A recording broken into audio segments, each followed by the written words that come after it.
Benvinguts a la batalla de Barcelona, una batalla igualada, de desenllaç encara més incert que el 2015, quan Ada Colau va aconseguir l'alcaldia, per a sorpresa dels grans poders, polítics, econòmics i també mediàtics.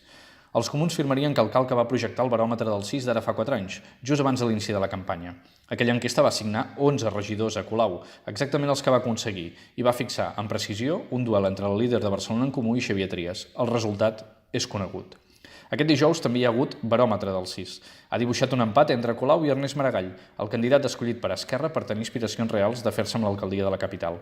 Ara mateix és difícil imaginar que després del 26 de maig una o l'altra no ocupin el despatx d'alcaldia. El Sartadi no sembla tenir el mateix ganxo electoral. La capacitat d'arrossegar suports de Manuel Valls s'endevina insuficient i s'intueix que Jaume Collboni no en tindrà prou amb l'impuls del PSOE. La campanya serà, doncs, tant o més decisiva que la del 2015, per definir la llista més votada i per establir també el repartiment de majories.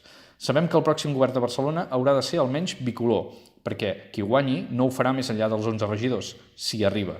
Ara bé, no ho donem tot per fet. Es poden projectar aliances, però no estan escrites. La batalla de Barcelona tot just comença, i podria ser agra.